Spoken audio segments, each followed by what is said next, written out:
So thank you all, of course, for joining us for today's conversation, as if I could speak.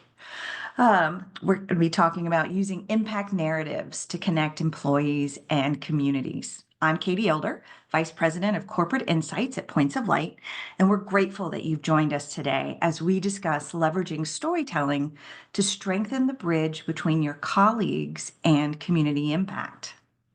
I'm delighted to be joined by two corporate social impact leaders who know the challenges you may be grappling with firsthand, especially as it relates to inspiring broader engagement, right? I would say put a emoji or a comment in the chat if you are currently on the increased participation rate train, right? We all struggle with that directive. You'll get the chance to hear from them in just a minute, but first, for those who may not be familiar with Points of Light, we are a nonpartisan nonprofit organization with global reach and a mission to inspire, equip, and mobilize people to take action that changes the world. We partner with companies, nonprofits around the globe, including an affiliate network in more than 30 countries, and with individuals interested in doing good. Through our mission, we are working to increase the number of people volunteering with purpose in order to address deep-rooted community challenges. And advancing corporate social impact is a key part of that work.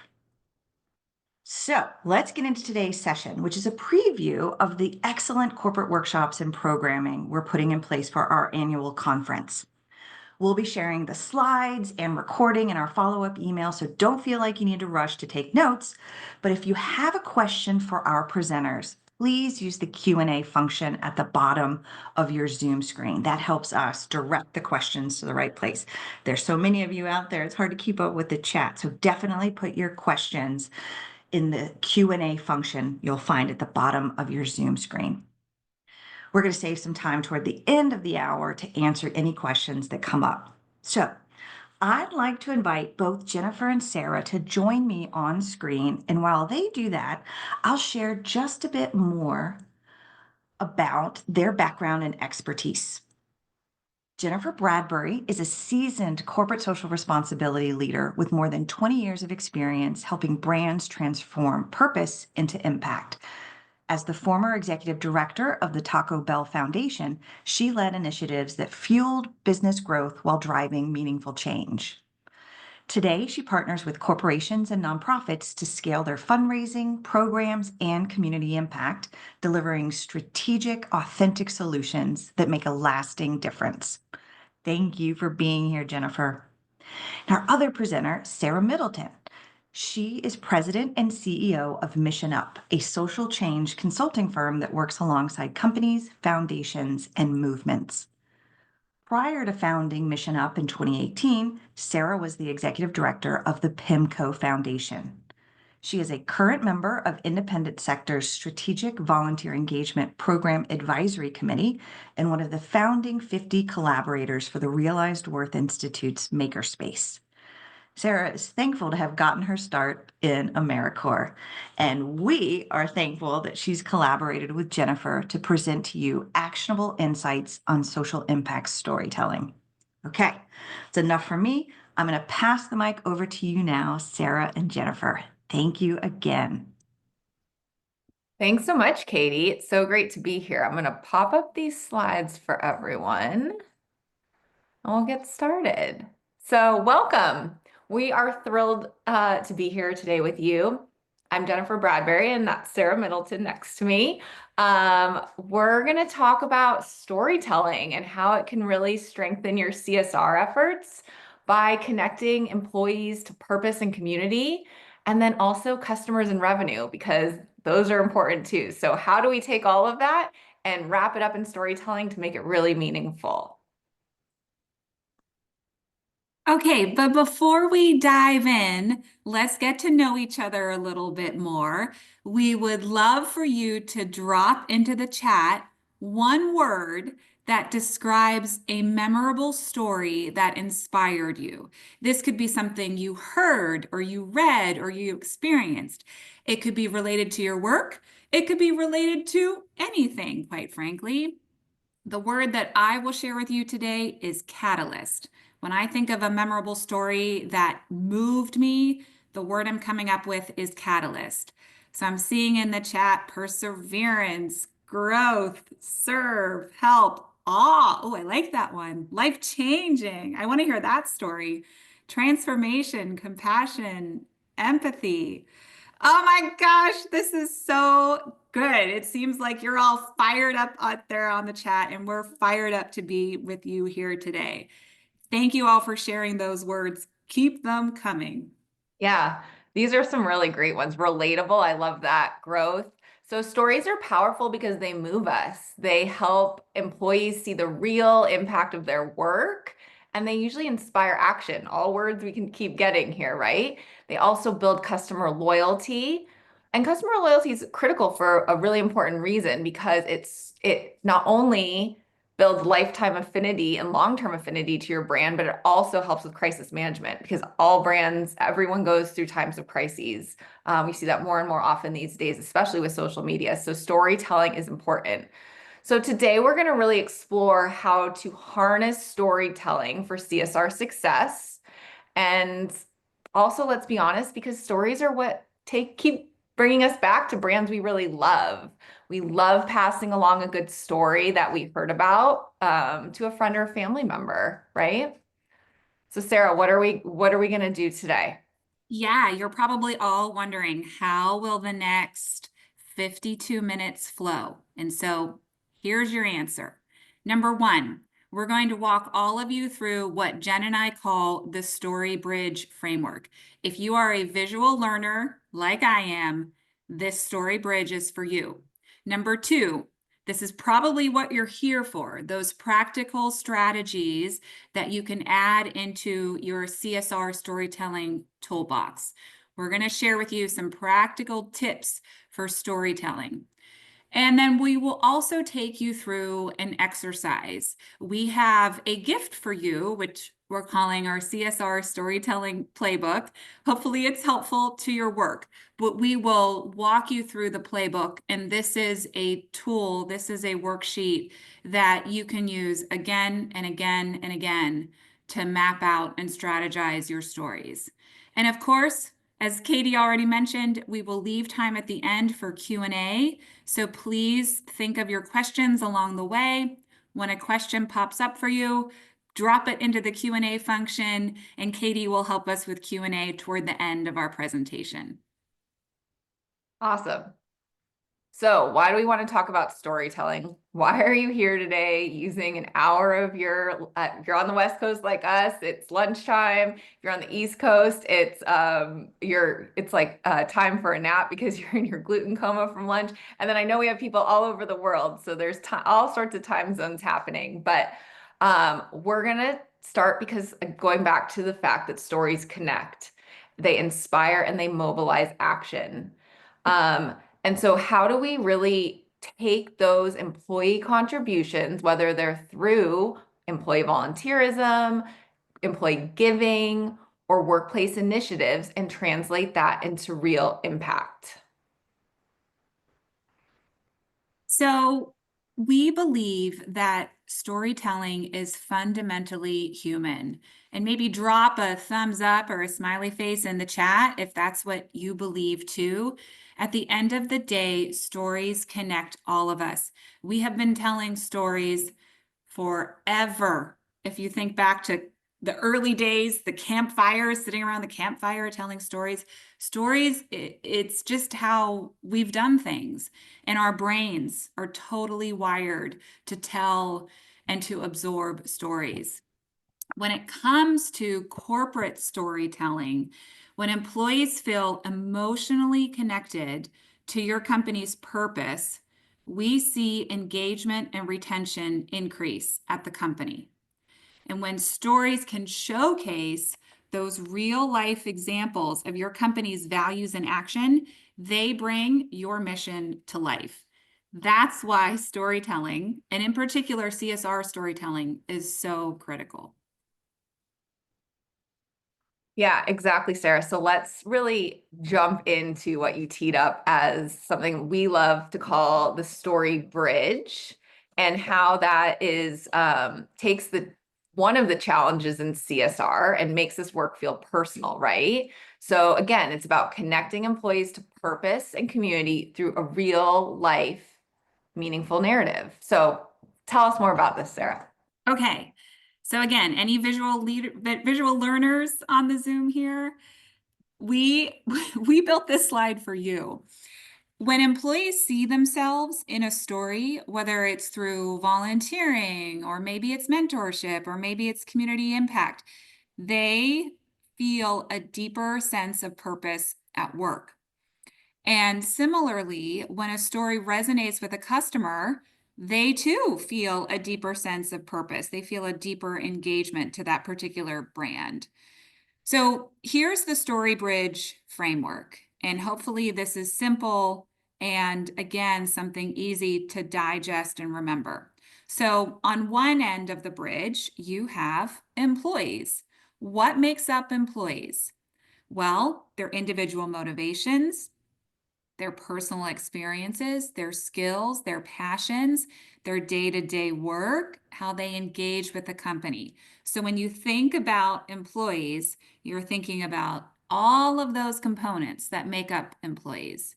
Now, the span of the bridge is purpose. What makes up purpose? Well, it's the company's mission and values. It's the employee's sense of contribution, finding meaning in their work, and it's the collective impact goals that everybody is striving for. Now, on the other end of the bridge, you have your community. So what makes up community? Well, think of the particular needs, issues, challenges that might be facing a community.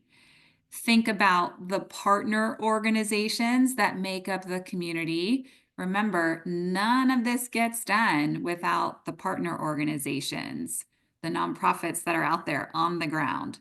And then also, community is comprised of those partner organizations, clients, and customers. So there you go. That is the Story Bridge framework. I love that, Sarah. It's so good. So really kind of like the key takeaways from that are, one, storytelling actively connects, and know that storytelling does more than just document the impact. It also builds relationships, right? Like we've talked about. Storytelling, and also the second thing it does, it creates a two-way flow. You want the community insight to shape employee engagement, and you want employee engagement to benefit the community. So both directions. And then storytelling is just easy to visualize and remember. So hence our little graphic here, but it's a bridge, right? And so when we tell a story, we have something to visualize and remember. So I want to tell you guys a story. I spent almost a decade at Taco Bell as the executive director of the Taco Bell Foundation. And in my time there, I got to do some really exciting and impactful work. And I'm going to tell you a story about our Live Más Scholarship. So the Live Más Scholarship is a passion-based post-secondary scholarship. There's about 2,500 students in the program. And while everyone needs the financial resources to go to college, or most people do, everyone in our program did, they also need what we like to call the beyond the money resources. And so that's really, how do you get them access to mentors? How do you get them access to learning sessions like such as this, but in things that they need to not only be successful in school, but also be successful in their career and where they go after school. So one of the events we would put on for our Live Más Scholars was called Summer of Connection. And so we'd invite about 300 to 500 of them together for the summer in a week-long workshop.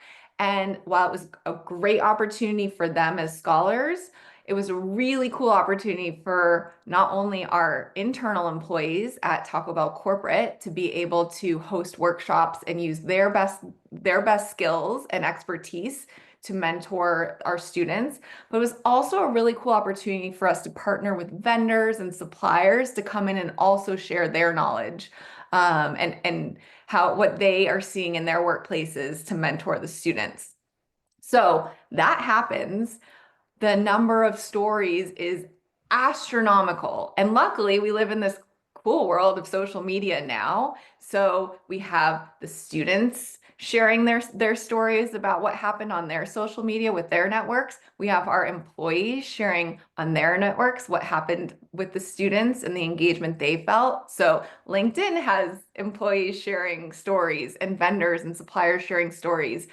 TikTok and Instagram have our students sharing stories about what they have experienced and learned. And so there's just all this rich volume of storytelling. And that's one of my favorite things is organically when you can get other people to tell your story. Sarah and I are going to talk to you a little bit about some of the owned places that you're going to be able to tell your story, but where you really, really hit the mark is when you can get other people to tell your story for you. So not only by having all these internal and external people sharing the story about this incredibly cool experience they've had with Taco Bell for the week, it also gave our marketing team lots of rich content to be able to use and engage with. So they could not only reshare, they could interact with it, but then also use it to build additional stories coming out of it. So that's one of my favorite examples of how the magic of storytelling and when it really, really hits on from all directions, right? I love that story, Jen, and I love the Live Más Scholarship Program that the Taco Bell Sarah. Foundation runs. And also, I remember last summer when the company ran Summer of Connection, seeing all of that amazing content come through on LinkedIn, which is my preferred social media channel. But it was amazing. And the video and the stories and the testimonials. So, love that story. Thank you so much for sharing. So, Jen worked at Taco Bell for a very long time. I worked at PIMCO for a very long time. We know that all of you out there at your respective companies and organizations, maybe you have a team, maybe you're working on your own.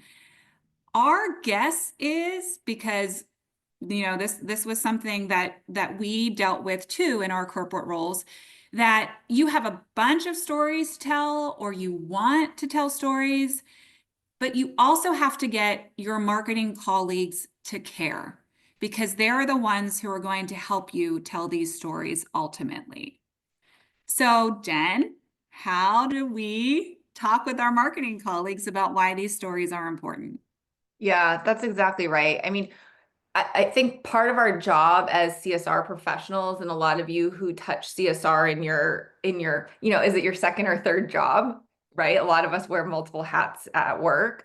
How do we get marketing to care and help us? Because really, we can be that differentiator to the storytelling opportunities for them. So I think there's really four things storytelling can do. One, it can really drive sales and revenue. I think that's really an important concept. Is it back to what I said in the beginning about creating brand loyalty and brand affinity, and then being there in times of crises, if you're doing the storytelling right, when something goes wrong at your brand, customers already have a good sense of who you are and what you stand for. And so being able to have that loyalty is really important.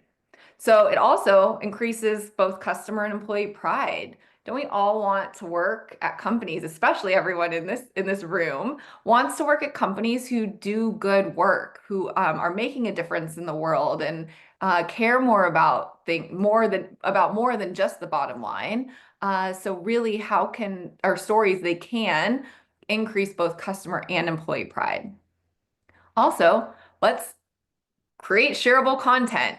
Like my example in Live Más Scholarship, shareable content is so rich. So anytime it can be short form and people can just click through, or attention spans. I think years ago they were 8 seconds. Now I think we're at less than 3 seconds. Maybe we're even down to 1.7. I think I saw it recently. So that bite-sized snack that everyone wants to consume, and then really we can differentiate the brand. It's what sets us apart is being able to be really good storytellers. And what's the final thing that you need to remember? You have to make it easy for your marketing team because we know they're juggling a lot too. And so if you can package up your content, even write the content for them. When I was at PIMCO, I wrote a ton of our communications on behalf of the PIMCO Foundation and handed that over to marketing. If you're getting the photos, if you're getting the videos, if you're making it as easy as possible for your marketing colleagues, and then they have the skills to deploy all of that in the appropriate channels, that is absolutely key. Josh, I'm giving you a shout out. AI can totally help you write those stories. I mean, that's what's really interesting, right? Is we don't have to be experts at everything anymore. You can take what you are good at and then use some tools in your tool belt to help you. So good ad. All right. So how can you let's keep building on this, capture and spread the stories a little bit. So Sarah, tell us about some ways that you have found to be most effective in telling stories. We talked about a couple of them. Give us how do you think it's most effective to capture and share stories? Yeah, so 4 categories. These 4 categories that you see here on your screen, we felt like this was the best way to bunch up the different mechanisms you can use to capture and spread stories. So let's kick it off with digital narratives. What do we mean by digital narratives? Well, anything digital. So this could be video, this could be blogs, this could be your website, this could be your social media channels. What's an example of how you might spread stories through digital narratives? LinkedIn. Maybe your company is posting on LinkedIn on a regular basis and you get one of your posts in there at a particular cadence. Another example would be visual storytelling. So what do we mean by visual storytelling? Anything that you can look at. So think photos, think infographics. I am a huge fan of infographics because you can absorb a lot of excellent info. Again, visual learner here, by looking at the infographic. So what's an example of a way that you could capture and spread a story using an infographic? Well, for example, maybe you put an infographic together capturing the volunteer hours that your company facilitated and participated in over a certain period of time. And then you're also talking about the impact that those volunteer hours had internally and externally. So that's an example of visual storytelling. What do we mean by human-centered? This is an explicit focus on people, on the person, on the human connection, not necessarily numbers, but think human. So what's an example here? A podcast. Does your company do a podcast? Can you tell a story on the podcast about your CSR efforts or about a recent volunteer initiative or about the impact that you're having? That could be human-centered. And finally, campaign style. And I'm going to wager a guess and say that probably a lot of you on this call who are CSR practitioners, you're running campaigns at your companies. Maybe it's a week of service. Maybe it's Global Volunteer Month. Maybe it's something else. But campaign style is when you're operating a consistent theme-based storytelling effort. And this is more structured. You've got various milestones to hit along the way. So those are some examples of how you can capture and spread stories. If you have other ideas about how you might be able to capture and spread stories, drop it in the chat. Share it with everybody else, please. All right. So story time again. This time it's my turn to tell you a story. And I'm going to throw it back to 2016.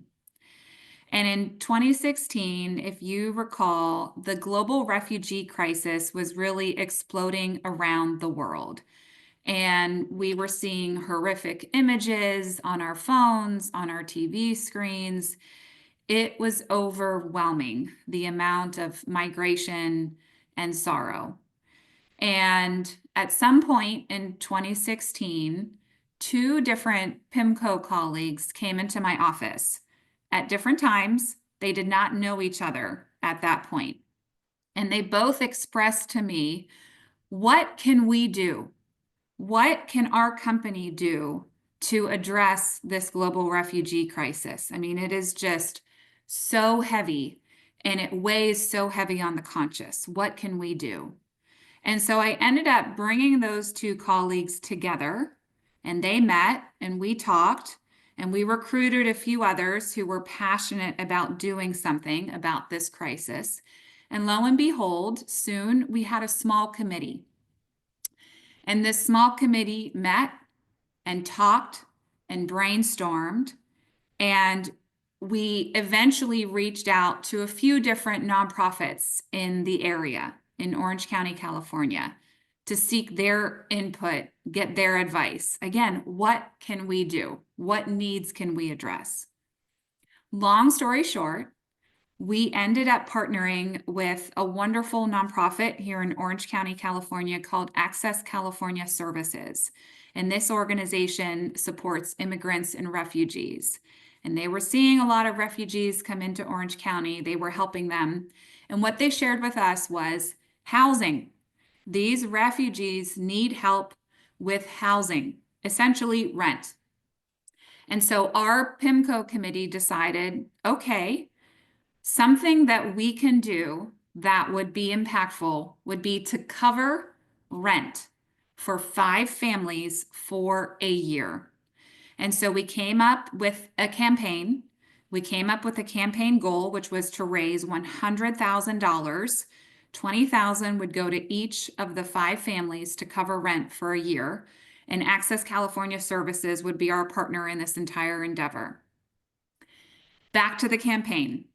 We launched with a learning conversation. We brought in subject matter experts and Access California Services, and we kicked off the campaign with a panel conversation at PIMCO headquarters.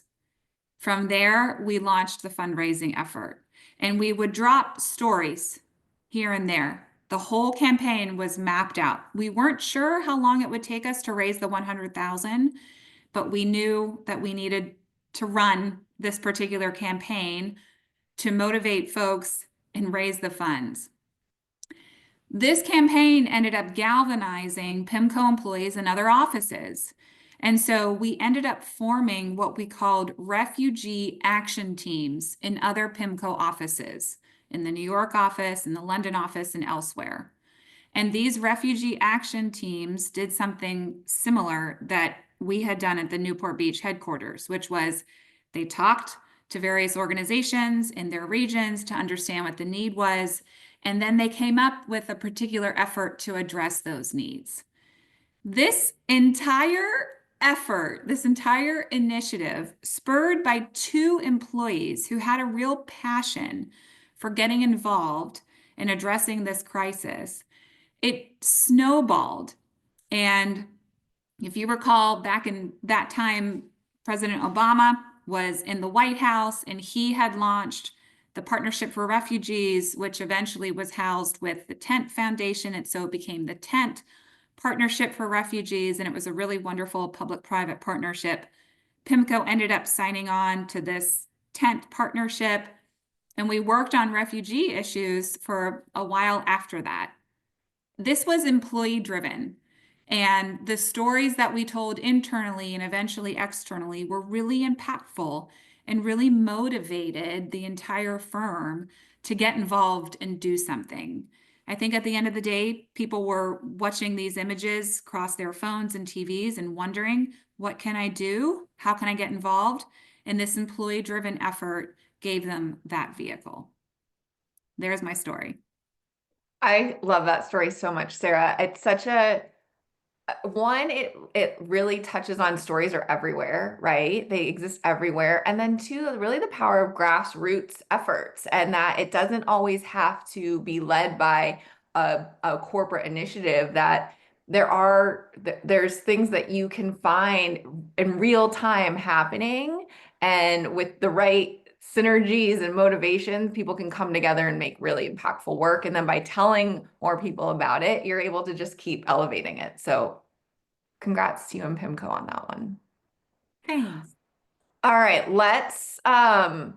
this is going back to Sarah's story and then thinking about my story. This is something I want you guys think about where you work as I'm talking about this. So I hope most of you have heard or aware of Simon Sinek's Golden Circle. I'm very inspired by it. I talk about it a lot in my work. It's a lot of, I go back to everything, whether it's storytelling or strategy work or this is a fundamental for doing CSR work from my perspective. And so really purpose-driven CSR initiatives should start with why. Why is your company engaging in social impact rather just what you do or how you do it? We need to articulate our why. So companies that clearly articulate their why, they automatically start to inspire deeper employee engagement and community trust. So using that golden circle framework, and if you're not familiar with this, just start Googling it. You'll get more than you could ever hope or need about it. But when you start with that why, what is the deeper mission behind your CSR work? So is it that we believe in empowering communities through education because it's important to our employees and our customers? That was really our why at Taco Bell. Our employees care about education, our consumers care about education. So that is where at the Taco Bell Foundation, our why was to focus on empowering communities through education. So then after you figure out your why, which should be really clear and quick to articulate, it doesn't mean you can necessarily get to it quickly, but once you get to it, it should be clear and concise to articulate. Then you can start figuring out your how. What strategies are going to support this mission? So at the Taco Bell Foundation, we created mentorship programs with local schools, for example. That could be one of the ways that you do that. So you could come up with your how, and then what's next? Keep going out. What are your tangible actions that you're going to take to support your why? So is it we provide scholarships, we provide employee volunteer opportunities. What are you going to do to support your why? So really, when I'm a firm believer that when companies define that why, you move beyond transactional giving. And I think Sarah, she didn't talk about necessarily why PIMCO believed in her story, but 100% that was rooted in their why as a business, because it then became much more than transactional giving. It created authentic connections, not only with employees, but also customers and communities. And that's really where we ultimately want to be, is at those authentic connections and forget just the transactional giving, because transactional giving, while it's good, anyone can do that. So we wanted to share with you a couple examples of companies that do this really, really well. They connect their CSR, their purpose, to their why.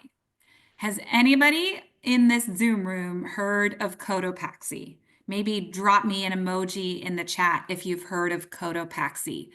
I am 1,000,000% obsessed with this company and this brand. Cotopaxi, their tagline is literally gear for good. They create travel backpacks, bags. They have sweatshirts and jackets and shorts and pants. It's outdoor gear. It's travel gear. And I am, again, absolutely obsessed. I love how this company, from their very inception, they have infused purpose and sustainability and giving back into everything they do, from ethical sourcing to the 3 R's. Let me see if I can get this right: recycling, reuse, and I'm totally blanking on the 3rd R. Someone will drop it in the chat, I'm sure. Somebody help me out. To the grant reduce, thank you, to the grant making that they do through the Cotopaxi Foundation. When you hop on to Cotopaxi's website, or when you hop on to their social media, or if you're ever at an event that Cotopaxi is at, right away, this is a company that infuses their why, their purpose, into everything they do. It is part and parcel to their business. And that's one of the many reasons why I absolutely love Cotopaxi. The second example I will share is TELUS. Do we have any Canadians on this call? Anybody from Canada on this call? TELUS is a famous company in Canada, and their slogan is "We give where we live." And they're a telecom company, and so they're all about connecting Canadians to good. They have various different initiatives, internet for good, telecom for good. They do so much. It is overwhelming how much that TELUS does for their communities. They have, and I hope I get the name right, they have community investment boards where they gather individuals from the local communities where their offices are located. And they have residents of these communities weigh in on how they spend money in the community. I mean, this is brilliant. And again, it's one of those companies where if you go to their website, if you go to their social media, if you come across their employees out there volunteering, you know right away, this is their purpose. Yes, they have a business to run. And also, they are determined to give back in these various ways and live their purpose out loud. So shout outs to Cotopaxi and TELUS, and of course, the many, many other companies that we're not citing today who really live their purpose. So we want to know how does your company's why connect to social impact? So some of us are still figuring it out, and that is totally okay. It takes time, and we're going to help you with some things to do that here in a little bit. But if you in the chat could put one word that describes your company's social purpose, let's get some of those words coming so we can see what one word describes your company's social purpose. Okay, I like it. Kicking off with heart-driven, nourishing communities, Resiliency. connection. Oh yeah, here we go. Woo! Look at that chat go. Advocacy, well-being, human dignity. I love it. Oh my gosh. So hopefully if you are still at a place where you're figuring out what your why is and what your company's purpose is, this is a good list to get you going. Okay, let's get into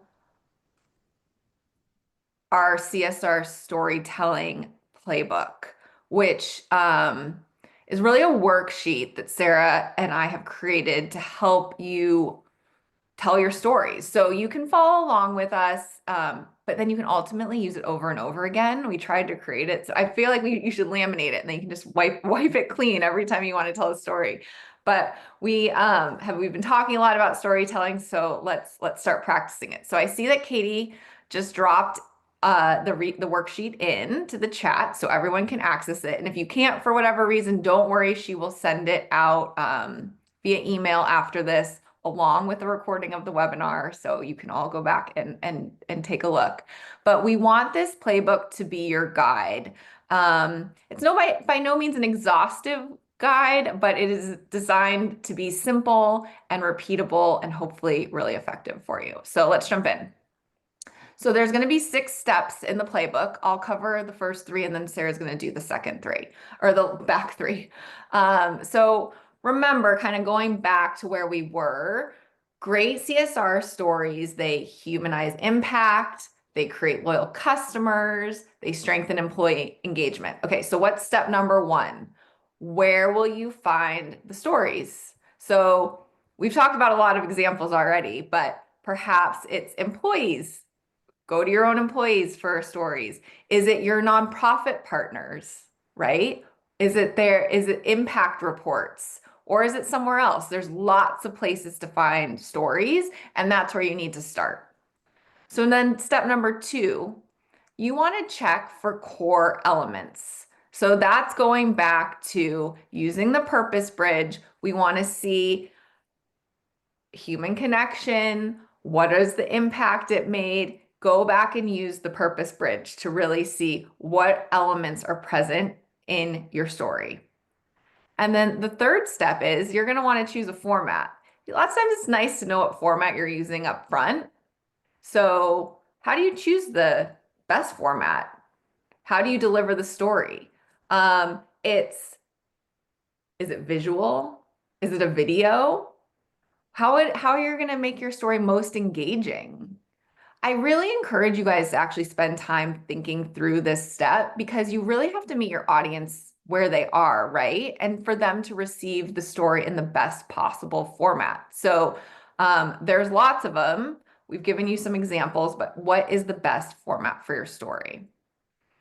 All right, Sarah, what are the back three playbooks? Okay, so let's bring this playbook home, and just FYI, we're getting really close to Q&A. So drop those questions in the Q&A function if you haven't yet. But here's step 4 of the playbook. How often will you collect and share stories? What will your cadence be?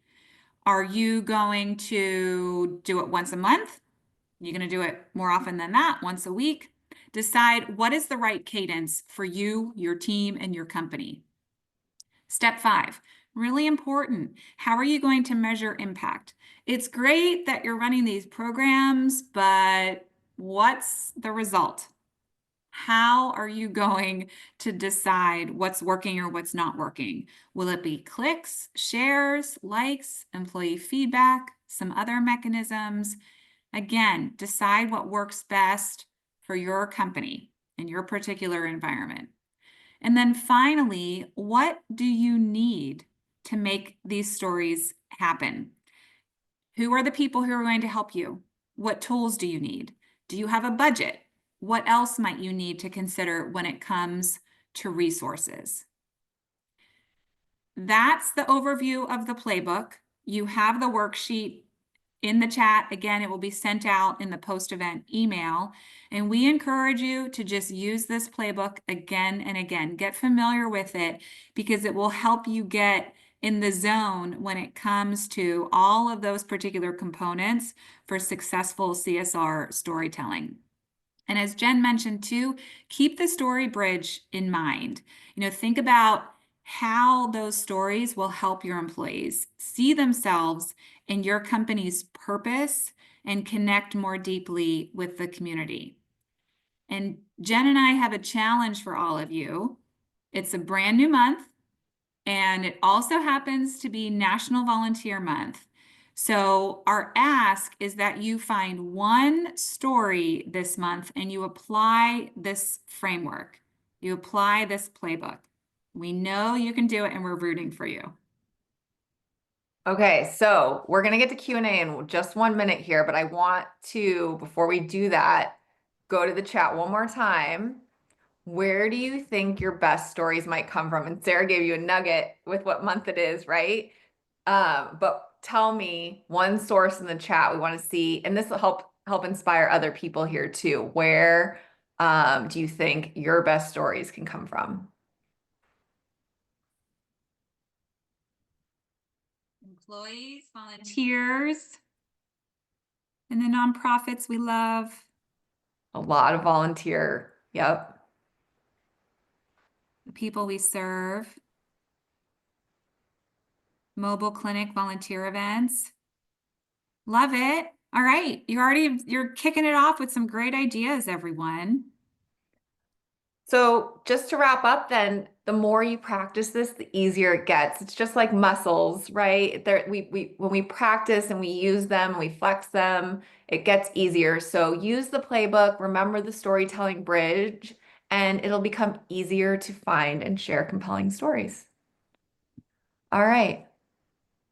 Katie, I think we have a good amount of time left for a little Q&A. Is there some questions on everyone's minds? I will admit that I have been answering a few of them myself because I felt compelled to, but I do have a couple that I had in my back pocket and would love your thoughts on. So we know often in, mid-sized, bigger companies, there are those marketing partners, those communication partners. What's advice you might have on approaching them to share with them that you think your stories could be more effective? How do you start that conversation? I'm going to jump in on this one because I think it goes back to something we really talked about in the last 45 minutes. It's understanding their why. The more you understand marketing's why, the faster you get to the intersection of where they care and your stories matter to them. So, and Katie, I mean, I'll stand on my soapbox here for a second. I think that's just something that is important in business in general is understanding people's why. You get to a solution so much faster when you understand why they are doing or why they need or what motivates them, right? So when you understand that why, then you can start working strategically behind the scenes to get to that solution. So that would be my biggest where I've found the most success with marketing is understanding what their why is. Their why is. Sarah, Love is it. there anything you want to add on that? I think that was great. I think too, for those individuals in CSR roles, you're probably often making the business case for CSR. And so I think making the business case to marketing as well can be a boost. Help them drive results as well. Exactly. Question from the audience. How do you choose from hundreds of stories to connect colleagues and senior leaders to the heart of your work? Imagine a company that has many different volunteer efforts or a grant portfolio. So they may even have several different focus areas. Is there a way to sort of focus in on something that you think will really connect best? Oh, I bet Jennifer's going to say Connect it to something your about the why. I mean, I think sometimes, Katie, some of the best answers are the simplest, right? And so if it's an easy story to connect to your why, then it becomes something that resonates with everyone. There's always going to be peripheral things. There's always going to be other great stories. I feel like in the CSR world, we say no a lot because you have to, right? And what makes saying yes really easy is when it connects to your why. And when you have a clear why, it makes the no's very obvious and the yeses very clear. So yeah, I think the biggest thing is does it connect directly to that why? It's a simple answer then. Yeah. Well, and also when you understand the company's purpose, that why, any grant story, you may even be able to combine them all into one story because Absolutely. it connects so well to your company's purpose. Awesome. I would add to use yourself as a test case for Ah, all the storytellers on this call. If that's your job, and it is for all of us, what stories move you? What stories do you feel? Because stories should make you feel something different. So if you have 30 stories to choose from, that's a wonderful problem to have. yeah. Go through those stories. What grabs you the most? Because the chances, whatever grabs you the most will probably grab your fellow colleagues the most too. I love that answer. Um, Thoughts on repackaging stories, maybe in different formats? Does that create added value? Maybe, you've collected the story once. How do can you repackage it into other formats? I think so. I think you can share a story over LinkedIn post. You can share a Mhm. story on your blog. I think you can absolutely repurpose because your audience is probably going to their preferred channel. That's probably how they're consistently checking up on you or learning from you or understanding what's going on. And so if you share a story over social media, maybe you could also share that story on your website or on a podcast or, on a blog post internally on your company's intranet. I personally, I think that there's nothing wrong with repackaging stories for various platforms. Mhm. Jennifer, what do you And think? I think to build on that, it actually can be part of your strategy, right? So when you have that core story, how are you looking at the different formats or platforms you have access to, and what are the takedown versions of that story for each of them? It's not going to look the same, right? So get that story in the center, and then really use the worksheet to how do you craft that story or pieces of the story for your different platforms. You're going to end up connecting to different individuals, like you said, based on their preferred channel. Okay, another question from the audience. We know senior leaders are busy, right? They expect brief information. Is there a method that you think will help? You can't tell maybe a long story to them to really connect them to the impact. Is there a format you think that might work best for senior leaders so they can still understand the impact of what your employee volunteers are out there doing? Katie, I'm going to sound like a broken record. It's connected Gosh, back to the why. right. How about a format though? Like, Yeah. Oh, is there a specific type, like I think someone in the chat mentioned infographics might be helpful. You guys have worked with senior leaders all the time. You've been senior leaders, you may not be interested in reading a longer essay, but maybe the infographics are a way, a dashboard even to showcase the outcomes of your volunteer effort so they can see it at a glance. I think infographics are great. I also think photos and Oh, short videos. yeah. Another opportunity might be if you receive feedback from a nonprofit partner and it's short and sweet, you can pass that piece of feedback along with a photo. And there's a whole lot packed in right there with a couple of lines from a nonprofit partner and a photo that I think can be easily digested by somebody on the senior leadership team. yeah. I'm a big fan, Katie, of having a dashboard. Yes. And what are you measuring? Let's be really, get really clear on what you're measuring and what's important to measure. And then that dashboard, updating that, whether it's, weekly or monthly, depending on the cadence of your senior leadership's touch bases, and being able to really, you know, quantify your results on a dashboard. And then, yeah, of course, the qualitative pieces are great. I saw, the bullet point emails and Sarah's example of sharing, anecdotal stories. Those continue to boost. But if you have a clear dashboard, and everyone's agreed upon the metrics you're measuring, that I think is a really quick way to story tell to your leader. I love that too. Okay, I have two last questions. One just came in. How can you spice up or change up the year over year information that stays the same with only the numbers changing? Maybe you've got a signature program that you repeat year after year. Would you recommend that the visuals stay the same or change each time? That's a good question. A good question.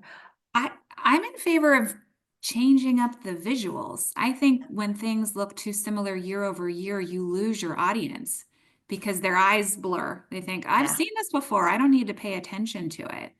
So use different visuals. Totally understand that you're measuring the same thing over. You want to see year over year change. What can you add or what can you take away? Again, is there a quote or a testimonial? Is there, can you click through, if it's electronic, can you click through to a particular video where you can get a little bit more color? What what infographic might you be able to use that's new? right.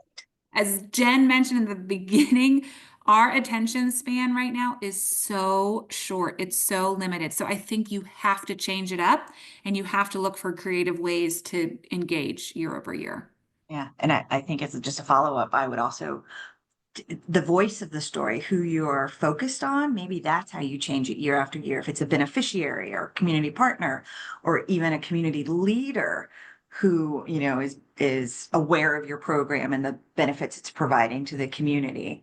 Your employee volunteer champions, there may be a different voice that you could focus on year over year. So it changes it just a little, enough to get more attention. Okay, Absolutely. last question, ladies. This is a big one. What advice would you give our attendees as they continue their storytelling journey? Besides, take that playbook and laminate it and use it. I think have fun with it. Storytelling should be fun. And when you're having fun finding the stories and telling the stories, that's when you know the recipients of the stories are going to enjoy it. So this is all really meaningful work that everyone's doing. Yeah. There's so much good being done. So how do you find the fun in it and keep it? This is the feel good side of business, right? For many people. So how do you keep it fun? Sarah, any parting words of wisdom? The only thing I'll say is that as humans, we have a tendency to get stuck in our own rivers of thinking.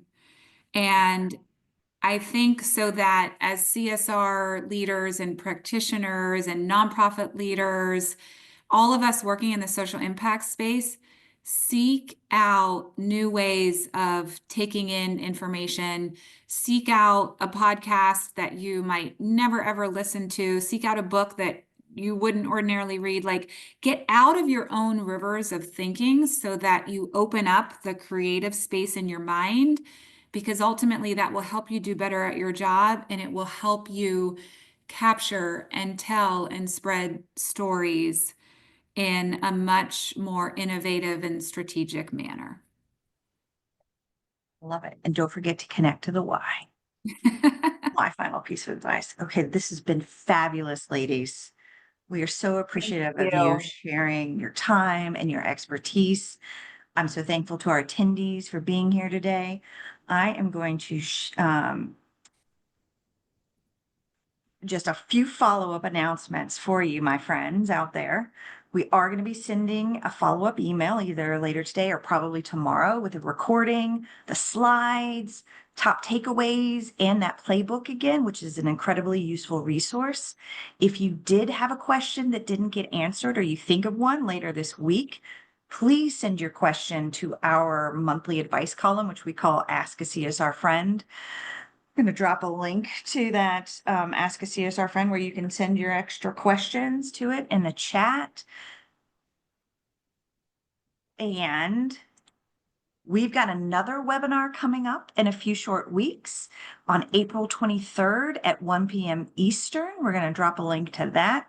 It is going to be exciting. Our CEO, Jennifer Sarangelo, will be joined by Ariana Huffington, who's the founder of Huffington Post and Thrive Global. They'll be discussing a very timely and relevant topic, self-care for social impact professionals. Well, like I said, you've got links in the chat for that. And of course, we'd love to have you join us in New Orleans, June 3rd through 6th for our annual conference. You'll be able to attend inspiring and informative sessions led by your peers, like these two fabulous ladies, as well as hear from incredible change makers during our main stage moments.